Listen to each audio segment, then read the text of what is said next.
35절까지 제가 읽겠습니다. 그때에 베드로가 나와 이르되 주여 형제가 내게 죄를 범하면 몇 번이나 용서하여 주리이까? 7번까지 하오리이까? 예수께서 이르시되 내게 이르노니 7번뿐 아니라 7번을 70번까지라도 할지니라. 그러므로 천국은 그 종들과 결산하려 하던 어떤 임금과 같으니 결산할 때에 10,000달란트 빚진 자 하나를 데려오매 갚을 것이 없는지라. 주인이 명하여 그 몸과 아내와 자식들과 모든 소유를 다 팔아 갚게 하라 하니 그 종이 엎드려 절하며 이르되 내게 참으소서 다 갚으리이다 하거늘 그 종의 주인이 불쌍히 여겨 놓아보내며 그 빚을 탕감하여 주었더니 그 종이 나가서 자기에게 100데나리온 빚진 동료 한 사람을 만나 붙들어 목을 잡고 이르되 빚을 갚으라 하매 그 동료가 엎드려 간구하여 이르되 나에게 참아주소서 갚으리이다 하되 허락하지 아니하고 이에 가서 그가 빚을 갚도록 옥에 가두거늘 그 동료들이 그것을 보고 몹시 딱하게 여겨 주인에게 가서 그 일을 다 알리니 이에 주인이 그를 불러다가 말하되 악한 종아 네가 빌기에 내가 내 빚을 전부 탕감하여 주었거늘 내가 너를 불쌍히 여김과 같이 너도 내 동료를 불쌍히 여김이 마땅하지 아니하냐 하고 주인이 노하여 그 빚을 다 갚도록 그를 옥졸들에게 넘기니라.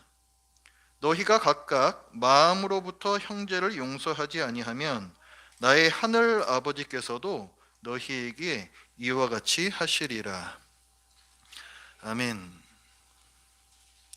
여러분 한 주 동안 안녕하셨습니까? 안녕하십니까? 라는 이 말은 참 흔하고 또 일상적인 인사입니다. 얼마나 우리가 안녕하지 않은 삶을 살고 있으면 늘 만날 때마다 안녕하십니까? 안녕하십니까? 물을까? 안녕하지 못한 이유에는 여러 가지가 있습니다. 그중 하나는 다른 사람들과의 어떤 틀어진 관계의 문제가 되겠죠. 왜 다른 사람과 관계가 틀어질까요? 누군가 잘못하기 때문입니다. 한 사람이 잘못할 수도 있고 서로 잘못할 수도 있고 혹은 사실은 둘 다 잘못이 없는데 누가 오해를 하면서 사실 오해하는 것도 잘못이죠. 어쨌든 누군가의 잘못 때문에 관계가 틀어집니다. 우리는 다 악하고 약한 불완전한 사람들이기 때문에 서로에게 크고 작은 잘못을 하면서 삽니다.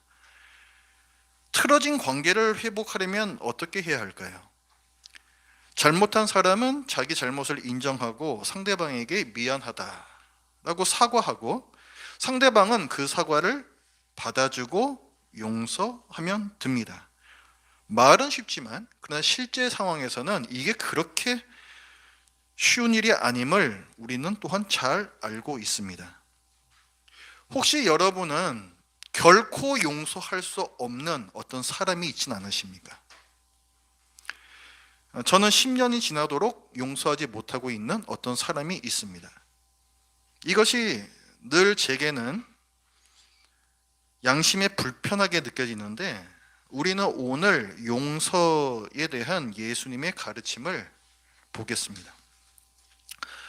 지금부터 2000년 전에 예수님께서 이 땅에 계시던 당시에 예수님을 따르던 제자들은 이른바 정통 유대인들의 배척을 받으면서 나름대로의 정체성과 공동체 의식을 가지고 살았습니다. 그런데 그 공동체 역시 우리와 마찬가지로 서로에게 상처를 주고 상처를 받는 이 문제를 피할 수가 없었습니다. 그래서 베드로가 예수님께 질문을 합니다. 예수 공동체, 그리스도인들의 공동체에서는 누가 죄를 지었을 때 어떻게 용서해야 되느냐라고 여쭤요. 21절 말씀을 보면 베드로가 여쭙기를 주여 형제가 내게 죄를 범하면 몇 번이나 용서하여 주리이까? 7번까지 하오리이까? 이렇게 묻습니다. 당시에 유대인 랍비라고 부르죠. 유대인 교사들, 율법을 가르치는 교사들, 유대인 랍비들은 3번까지 용서하라고 가르쳤습니다. 3번 용서를 받고도 또 내게 죄를 저지르면 그 사람은 제대로 회개하지 않는 사람이기 때문에 더 이상 용서할 필요가 없다라고 가르쳤습니다.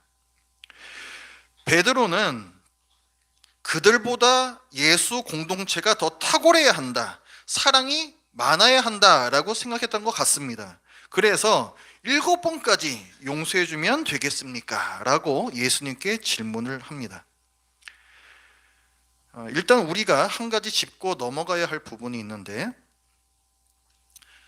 예수님께서 가르쳐 주시는 용서는 개인 간의 관계에도 해당이 되지만, 오늘 본문은 사실은 기본적으로 그리스도인의 공동체, 쉽게 말해서 교회 안에서 불거진 죄의 문제에 대한 용서를 가르쳐 주시는 말씀입니다.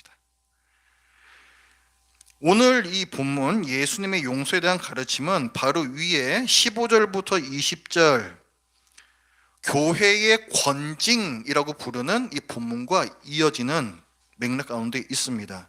15절 말씀에 보면은 이렇게 시작을 하죠. 내 형제가 죄를 범하거든, 이렇게 시작하고, 그 다음에 21절에서는 그때 베드로가 나와 이르되 주의 형제가 내게 죄를 범하면, 똑같은 말이 반복되고 있죠. 그 15절부터 20절까지는 뭐냐면은 교회 안에서 어떤 죄의 문제가 밝혀지면서, 그럼 그 사람을 이제 좀 더 설명드릴 텐데, 권징이라는 걸 행해야 됩니다. 그래서 그 절차를 예수님께서 설명시켜 주시는 것이고, 오늘의 본문은 그렇게 그 형제가 이제 자기 죄를 회개하고 했을 때에 어떻게 용서를 해야 되는 것이냐라는 본문으로 이어지는 거예요. 그래서 오늘 본문을 잘 이해하려면 교회의 권징에 대해서 먼저 알아야 됩니다. 권징이란 교회 안에서 드러난 매우 중대한 죄에 대한 교회의 징계입니다. 15절부터 나오는 주님께서 가르쳐 주신 이 권징의 절차를 보면, 첫 번째는 누군가의 범죄 사실을 또 다른 누군가가 알게 되었습니다. 그러면 그 사람은 범죄한 사람에게 혼자 찾아가서 회개하라, 권고해야 됩니다. 안 들으면 다른 한두 사람과 함께 다시 그 사람을 찾아가서 회개하라, 권고해야 됩니다. 그래도 안 들으면 교회에다 공식적으로 그 문제를 알리고, 교회가 보내는 사람들, 아마 대부분 직분자들이 될 텐데, 이 직분자들과 함께 가서 회개하라, 권고를 해야 하고, 그래도 듣지 않는다, 그래도 끝까지 회개하지 않는다, 그러면 출교하라 라고 예수님께서는 명령을 하고 계십니다. 출교라는 것은 교회 밖으로 내쫓는단 말이거든요. 그러니까 회개하지 않으면, 끝까지 회개하지 않으면 교회 밖으로 내쫓는 극단의 조치까지 취해지는 것이 바로 권징입니다. 이 권징의 모든 절차에서 요구되는 건 한 가지예요. 회개하는 것입니다. 회개하는 것. 여기서 회개란 우리가 골방에서 하나님과 독대하여 하는 그 회개를 말하는 게 아니고, 교회 회중 앞에서 이렇게 여러분들이 모인 자리에 이 앞에 나와서 공개적으로 자기 죄를 자백하고 회개하는 것입니다. 쉬운 일이 아니죠. 오늘 예수님의 이 용서에 대한 가르침은 이 본문에 이어지는 겁니다. 그러니까 지금 교인들 앞에서 제가 죄를 저질렀습니다, 이렇게 회개합니다 라고 했으면 교인들이 이제 용서를 해야 할 것 아닙니까? 따라서 지금 베드로의 질문에서 몇 번 용서해야 되겠습니다, 이 질문에서 이 용서는 회개했을 때의 용서예요. 회개했을 때의 용서. 오늘 본문의 병행 본문인 누가복음 17장 3절 말씀을 한번 보십시오. 여기 책갈피에 두시고 누가복음 17장 3절 한번 가보세요.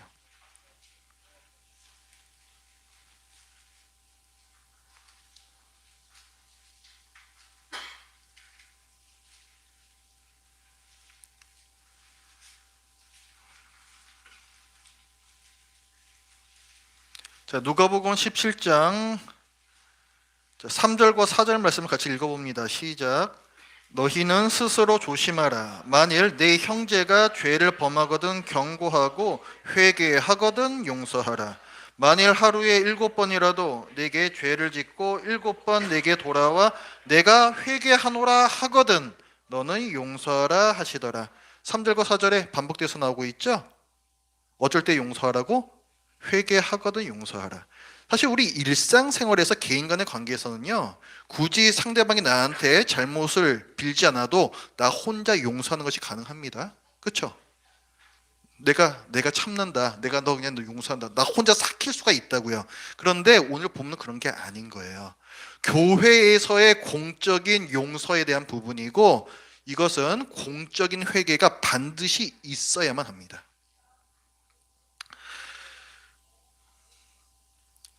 분명히 우리가 알아야 할 것은 뭐냐면, 교회의 용서는요, 무조건적인 용서가 아니고 회개하거든 용서하거라 하라라는 이제 이 말씀이에요. 예를 들어서 오늘날에 가끔씩 이제 매스컴에 보면은 뭐 아주 중대한 아주 무거운 죄를 저지른 뭐 목사들, 뭐 교인들 이런 사람들이 나오죠. 성범죄를 뭐 저질렀다라든가 아니면 뭐 재정 비리를 저질렀다라든가 이런 사람이 나옵니다. 십중팔구는요, 그 교회 안에서 교인들이 갈립니다. 그래서 한쪽에서는 권징해야 한다를 주장하고 한쪽에서는 용서해야 한다라고 주장을 해요. 자, 교회의 권징에 반드시 필요한 게 뭐라 그랬습니까? 그 죄 지은 사람의 회개라 그랬죠. 그러면은 이 앞에 나와가지고 내가 잘못했다라고 이렇게 고백만 하면 되는 거냐? 그건 아니에요. 그건 기본이고 그 다음에 실질적으로 그 사람에게 불이익이 가해집니다. 교회에서 뭐 가해지는 불이익은 예를 들어서 직분자, 뭐 목사, 장로, 집사라고 한다면 이런 분들은 일정 기간 시무 정지가 됩니다. 그리고 더 심한 경우에는 면직이 될 수도 있어요. 목사, 장로, 집사 그 직분을 내려놓아야 되는 겁니다. 그리고 가장 심한 그 징계가 수찬 정지예요. 뭐 일단 제가 면직을 당했다 해도 저는 여전히 그리스도인입니다. 그렇죠? 목사가 아닐 뿐이죠. 근데 수찬 정지는 뭐냐면 성찬에 참여하지 못한다라는 것은 그리스도의 몸에 참여하지 못한다라는 거예요. 너는 교회의 일원이 아니다라는 것입니다. 그래서 수찬 정지는 굉장히 무서운 거예요. 가볍게 볼 게 아닙니다. 안 먹고 말지 뭐 이런 게 아니라는 거예요. 자, 이런 맥락에서 보면요. 자, 우리가 아까 회개를 해야 한다는 것도 어렵다는 것을 봤고 또 이런 어떤 징계를 또 받는 것도 그에게 어렵겠다는 생각이 들죠. 그런데 자, 교회의 용서라는 것이 반드시 공개적인 죄의 자백과 권징이 따라야만 한다는 것을 생각을 하면 분명한 어떤 죄가 교회 안에서 드러났을 때 권징합시다, 용서합시다라고 의견이 갈리는 것 자체가 말이 안 되는 거예요. 용서를 하기 위한 절차가 권징이기 때문입니다. 회개도 안 하고 용서도 안 하는데 용서합시다라니 그게 무슨 말입니까? 말이 안 되는 얘기죠. 권징의 목적은 징계 자체가 아닙니다. 범죄한 사람이 철저히 회개하고 또 그런 글을 보면서 교인들이 그 사람을 용서하고 교회 공동체가 그를 다시 받아주는 회복이 목적이에요. 회복이 목적.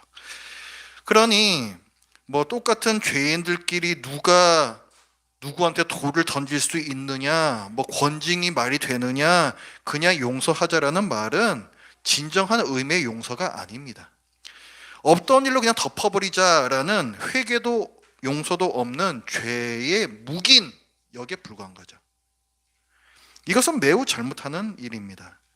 당사자가 회개할 기회를 잃어버림으로 말미암아 사실상 평생 그 죄에 매여 살게 돼요. 그리고 주님의 몸된 거룩한 교회가 더럽혀지고 세상으로부터 비난을 받는 매우 심각한 잘못을 저지르는 것입니다. 우리가 기억해야 할 것은 교회에서의 죄의 용서는 죄 지은 당사자의 공개적인 회개와 권징의 절차를 통해 이루어진다. 근데 한번 생각해 보세요. 여기 나와서 자기 죄를 자백하고 또 징계를 먹는다. 우리나라가 명예 수치 문화죠. 쉽지 않습니다. 대부분의 사람들은 자기가 권징을 당할 것 같으면은 교회에서 나가버려요. 그러니까 이 자리에 나와서 공개적으로 회개를 한다는 것은 사실은 10중 8구 99%는 참 회개라고 볼 수 있는 겁니다. 그래서 저 사람이 지금 앞에 나와서 자기가 회개했다고 얘기하고 있는데 진정성이 있는 거냐? 저는 아마도 진정성이 있을 거라고 저는 생각하고 있어요. 그게 쉽지 않거든요. 예수님께서는 회개하거든 용서하라 라고 말씀하고 있습니다. 교회의 용서는 더 이상 묻지도 따지지도 말고 용서합시다가 아니고 묻고 따져서 회개하게끔 하는 그 절차를 통한 용서입니다. 또 우리가 한 가지 기억해야 할 것은 우리가 일상에서 짓는 모든 죄들이 모두 교회의 권징의 대상이 되는 것 아닙니다. 아마 이렇게 한다면 저를 포함해서 죄 안 지은 분들 계십니까 이번 주에? 그러면 그거 다 자백하고 해야 된다면은 한번 예배 드리려면 한 반나절 이상 걸릴 것 같아요. 죄의 자백만 하는데 몇 시간은 걸릴 것 같습니다. 그럼 말이 안 되는 거죠. 그러니까 권징은 뭐냐면 중대한 죄, 정말 이 교회의 거룩함과 교인들의 하나됨을 훼손시키는 그런 중대한 죄에 대해서 이루어지는 게 권징입니다. 그런 죄들에는 어떤 게 있을까요? 고린도전서 5장에 보면은 들으십시오. 거기 보면은 그 사도 바울이 고린도 교회를 질타를 합니다. 교인들 중에서 아버지의 아내, 그러니까 아마도 양 어머니였던 것 같아요. 그 아버지의 아내와 간음한 사람이 있었습니다. 교인 중에. 그런데 교회가 그것을 묵인했어요. 그래서 사도 바울이 매우 격앙된 어조로 너희들은 어찌하여 그 자를 교회에서 쫓아내지 않느냐라고 했습니다. 회개하지 않으니 출교까지 가는 거예요. 권징에 대해서 얘기하고 있는 본문인데 사도 바울이 얘기를 하기를 그런 죄는 교회 바깥에서도 찾아보기 힘든 죄이다 이렇게 얘기를 해요. 그러니까 이렇게 죄질이 안 좋은 무거운 죄에 대해서 하는 것이 교회의 권징이라는 겁니다. 그리고 사도 바울은 이런 심각한 죄들의 몇 가지 예를 드는데 고린도전서 5장 11절에 보면은 음행, 성적인 죄입니다. 그 다음에 탐욕, 우상숭배, 모욕, 술취함, 속여 빼앗음, 사기치는 거 이런 것들이 그런 권징의 대상이 되는 죄라고 말씀하고 있습니다. 교회 안에서 그랬느냐 교회 바깥에서 그랬느냐 그건 중요치 않아요. 그 사실이 교회에 알려지면 그 죄는 권징의 대상이 되는 겁니다. 자, 지금까지 이제 권징에 대해서 알아봤습니다. 자, 이제 오늘 본문, 이어지는 본문은 그런 이제 어떤 맥락 중에 있는 거다. 중대한 죄를 지은 교인이 이 교회에서 공개적으로 회개했을 때 교인들이 용서하는 것에 대한 예수님의 가르침. 자, 그 맥락 먼저 잘 이해를 하시고, 자, 21절의 그 베드로의 질문을 보면요. 자, 이 질문은 용서해야 됩니까? 말아야 됩니까? 이 질문이 아니에요. 몇 번이나 용서해야 됩니까? 라고 질문했습니다. 그러니까 용서하는 것은 기본적으로 당연하다는 거예요. 용서하되 몇 번이나 용서해야 합니까? 7번이면 되겠습니까? 랍비들은 3번이라 말했는데 7번이면 굉장히 관대한 거죠. 자, 지금 어떤 죄라 그랬어요? 매우 죄질이 안 좋은 죄라고 제가 말씀드렸습니다. 그런 죄에 대해서 정말 뭐 그냥 제 마음에 조금 상처받았어요 그런 수준이 아니라 정말 심각하게 해를 끼치는 그런 죄에 대해서 베드로는 그런 사람을 몇 번이나 용서해야 합니까? 라고 질문하고 있는 거예요. 초범이 아니라 재범, 3범.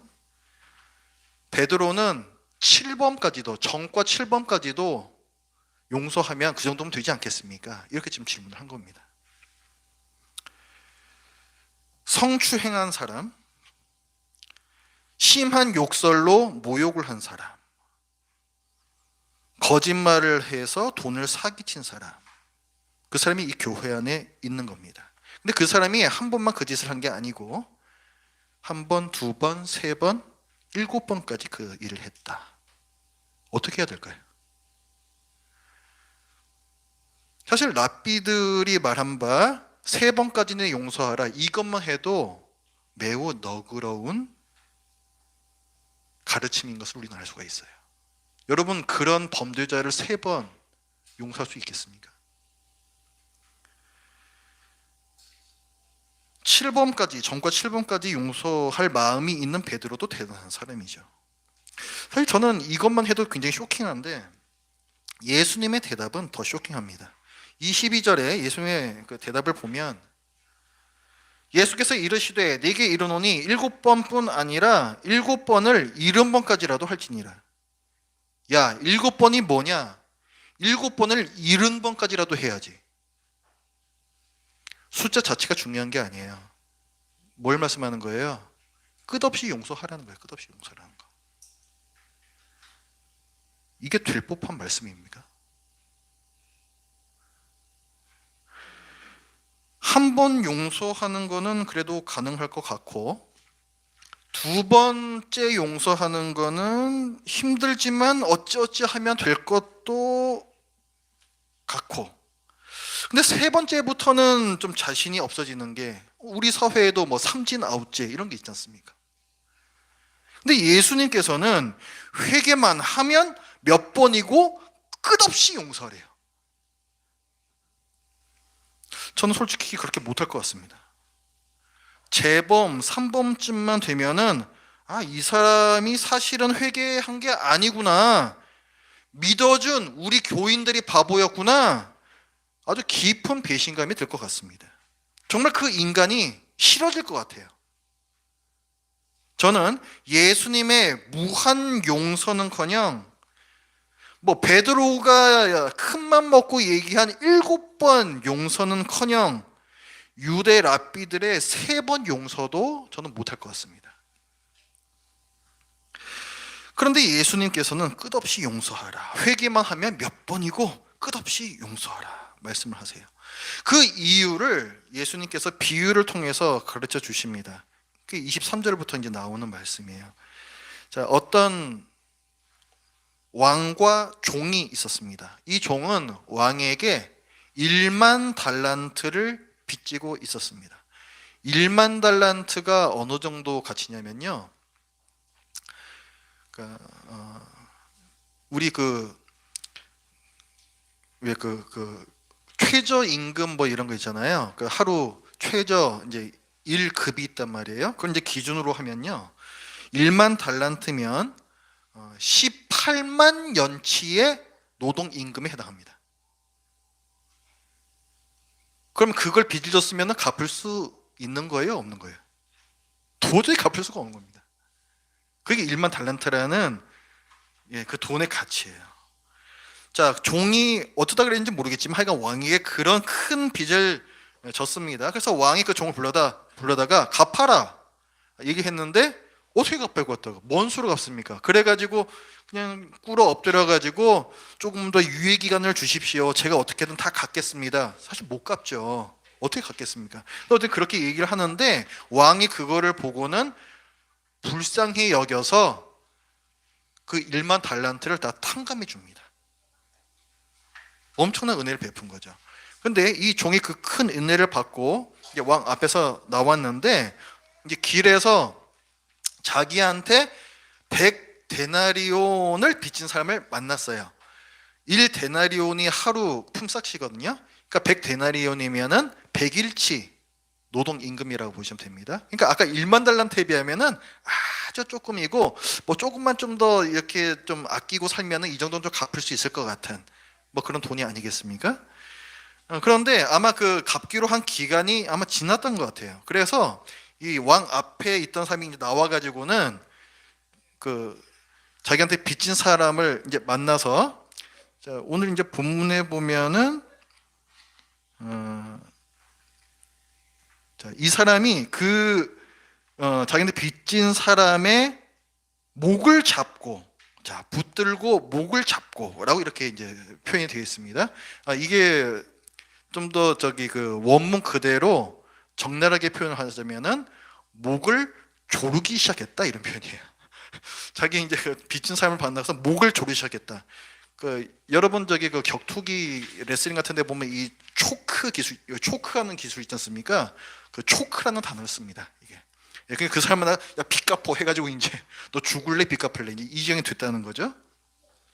그래서 이제 이 사람도 아마 그 당장 빚을 갚을 수 없는 처지였던 것 같아요. 그래서 유예 기간을 주십시오. 그럼 제가 다 갚겠습니다 했는데, 그 청을 들어주지 않고 그 관가에다가 고발을 해가지고 이 사람이 계약서대로 안 했습니다, 이 사람이 계약을 어겼습니다 해가지고 옥에 가두게끔 합니다.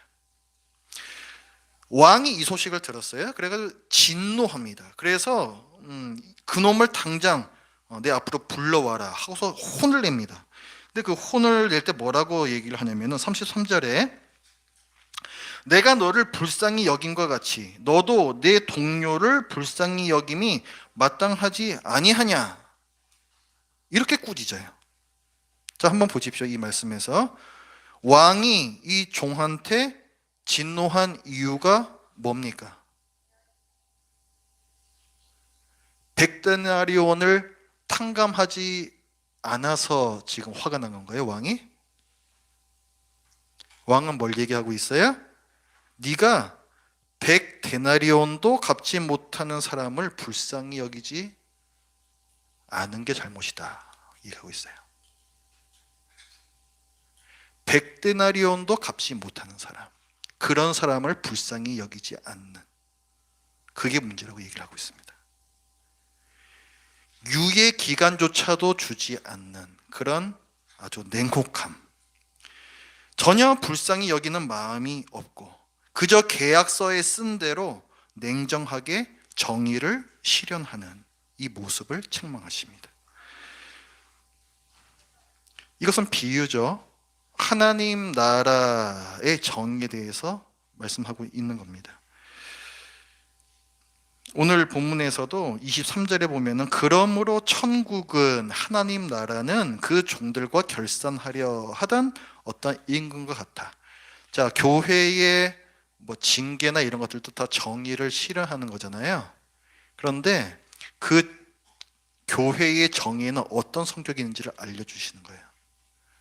냉혹하게 규정되어 있는 바대로 집행하는 것이 정의가 아니라는 것입니다.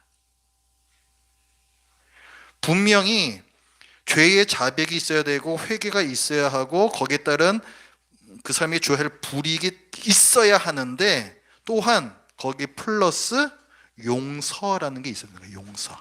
용서가 있어야 된다는 거예요. 덧붙여서. 원래 오늘 그 매일 성경 본문의 그 진도상으로는 마태복음 20장이죠. 포도원 품꾼의 비유라고 합니다. 그 포도원 품꾼도 하나님 나라의 정의란 어떤 것인가에 대해서 말씀하고 있는 거예요. 그 유튜브에서 그 설교 찾아서 한번 들어보십시오. 거기에서도 하나님 나라에서의 정의는 이 세상에서 우리가 생각하는 정의와 다릅니다. 긍휼이 있는 정의예요. 긍휼이 있는 정의. 자, 오늘 말씀에서도 왕이 책망하는 바는 무엇인가? 나는 내게 그렇게 큰 긍휼을 베풀었는데 너는 그 정도 긍휼도 못 베푸느냐? 라는 거예요. 불쌍히 여기는 것, 이것이 예수님께서 우리에게 가르쳐 주시는 용서의 원리입니다. 용서라는 것은 내가 이를 악물고 그 상대방을 용서하는 것이 아니라 그를 불쌍히 여겨서 용서하는 거예요. 백 데나리온도, 내가 볼 때는 아무것도 아닌 고작 100데나리온도 갚지 못하는 사람을 불쌍히 여기는 것입니다. 저 사람은 왜 안 갚는 거야? 저 사람은 이 정도도 할 수 없는 거야? 그렇게 보는 게 아니라 저 사람은 이 정도를 할 수 없는 사람이구나. 그것을 인정하고 그것을 불쌍히 여기는 거. 왜냐하면 하나님께서 나를 그런 존재로 바라보시기 때문입니다. 거룩하시고 완전하신 하나님께서는 우리를 볼 때 사실 얼마나 한심스러우시겠습니까? 그러나 우리는 알죠. 우리는 이거밖에 안 되는 존재다라는 걸 압니다. 그리고 하나님께서는 그거를 당신께서도 잘 아시고 우리를 긍휼히 여겨주신 거예요. 그래서 우리같이 모든 죄를 다 십자가 대속으로 탕감해 주시는 겁니다. 우리가 다른 사람을 용서하는 원리도 똑같다는 거예요. 저 사람은 그 정도밖에 안 되는 사람인 거예요. 그거를 긍휼히 불쌍히 여길 때에 3번이 되었든 7번이 되었든 끝없는 용서가 되었든 그것이 가능하다는 말씀입니다.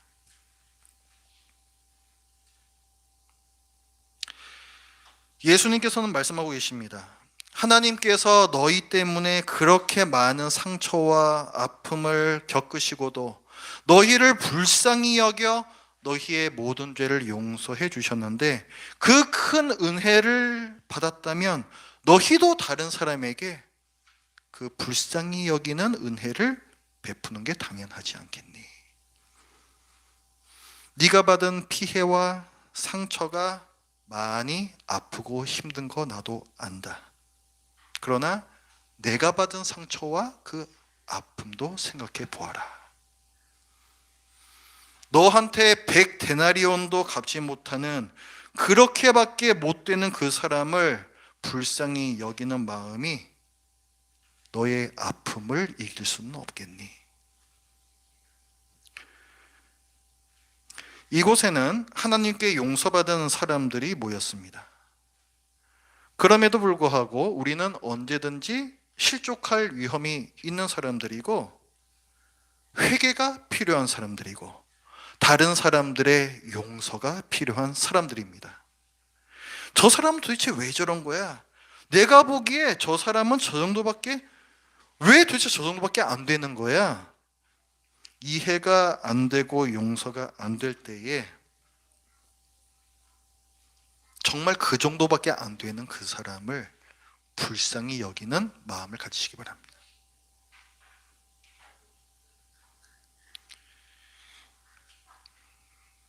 이것이 얼마나 우리의 삶 가운데에서 실제로 가능할지는 저도 잘 모르겠어요. 저 자신도.